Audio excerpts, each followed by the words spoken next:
મને હોવું શીખવા માટે હોવું છે. ટીમ બી ની અંદર એપ્રોચ બાપુનગરના 39 યુવાનો, જે બાપુનગરના બહુ હશે પણ કીધા પહેલા ઉભા રહી ગયા. મારી ડાબી બાજુનો જે વિસ્તાર છે ને, આવી જાવ ભાઈ. ન્યૂ રાણીપવાળા 50 અને નારણઘાટ વાળા 10, એ ટોટલ 60 યુવાનો લાઈનસર એવા ઉભા રહેજો ને કે તમારો સરસ મજાનો ફોટો પાડવો હોય તો પાડી શકાય. અને ગ્રુપની અંદર ઉભા રહેજો ભાઈ. આમાં આવો નારણઘાટ વાળા કોઈનું સાંભળતા નહીં લાગતા. ટીમ એ ની અંદર નવા નિકોલના પરજો હો. ટીમ એ ની અંદર નારણઘાટના યુવાનો છે. નારણઘાટના કેટલા છો? અંદર સંજયભાઈ પટેલ, મેમનગર, આ બંને અહીંયા આવી અને પૂજ્યપાદ લાલજી મહારાજજીનું સ્વાગત અભિવાદન કરશે. આપણે જ્યારે આ સરસ થઈને જજો, એક ખાસ અગત્યની જાહેરાત કરવાની છે.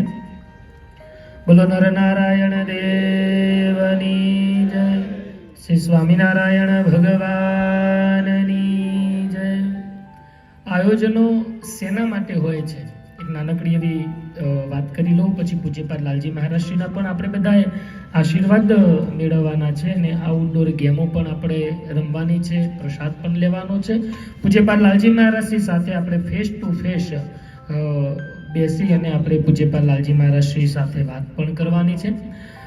આ આયોજનો એટલા માટે હોય છે, હમણાં જ થોડાક સમય પહેલા અમેરિકાની અંદર શિકાગો પ્રાંતની અંદર આપણે એક હરિભગત છે, તો તમને એકબીજા સાથે થયેલો જે નવો પરિચય છે એ પણ આપણને કામ આવે એટલા માટે.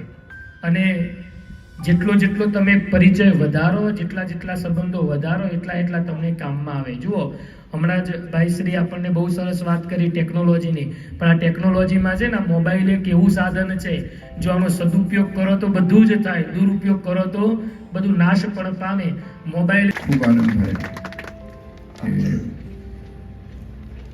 કે યુવાનો છે, અને હું કાયમ આ વસ્તુ કહું છું, એ આપણું ભવિષ્ય છે, અને ભવિષ્યને સુરક્ષિત રાખવાની જવાબદારી દરેક રીતે એ આપણે બધાની થાય છે. આપણે બધાએ ખૂબ ભાગ્યશાળી છે કે આપણને નારાયણ દેવ મળે છે અને આવો એક પરિવાર મળ્યો છે. કારણ કે એક થઈને રહેવું અને ભેગા થઈને સત્સંગ કરવું એ બહુ જરૂરી છે. આપણે બધાએ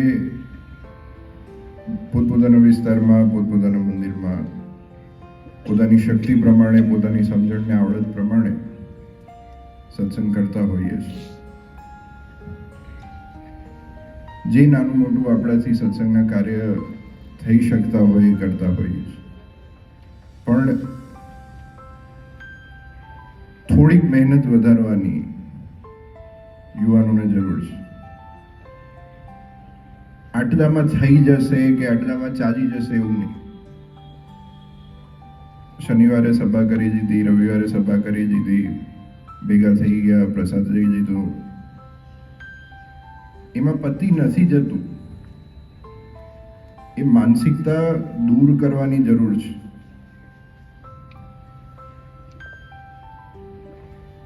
બહુ વિચારવા જેવી વસ્તુ છે. સભા કરવાથી કે કથા વાર્તા સાંભળવાથી કામ પૂરું નથી થતું, કામ શરૂ થાય છે. એનો પાયો એ આ યુવક મંડળ છે. તો આજે આટલી મોટી સંખ્યામાં જ્યારે આ બધાએ એકત્રિત થયા છે, ખૂબ જ ટૂંક સમયમાં જ આનું આયોજન થયું, પણ છતાંય સંતોએ ખૂબ મહેનત કરીને દરેક યુવાનોને જ્યારે દરેક વિસ્તારમાંથી ભેગા કર્યા, એ ખૂબ ધન્યવાદને પાત્ર છે. અને આ બધાએ જે સમય કાઢીને, સવારથી સાંજનો સમય, આખા દિવસનો સમય કાઢીને જ્યારે આપ અહીંયા ઉપસ્થિત રહ્યા છો, એ પણ ખૂબ ધન્યવાદને પાત્ર છે. આ બધાને હજુ તો આ શરૂઆત છે, જેમ મેં વાત કરી.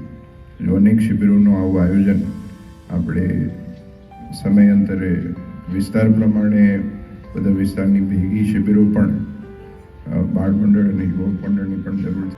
હા હા એ ઇન્ફ્રાસ્ટ્રક્ચરનો પ્રોબ્લેમ છે, એ લોકો લાગતા નથી. 1930 છે એ પણ સરકારે એના માટે હેલ્પલાઇન રાખી છે. બાકી આપણે રૂબરૂ જઈએ તો એના માટેની સ્પેશિયલ ડિવિઝન છે સાયબર સેલની.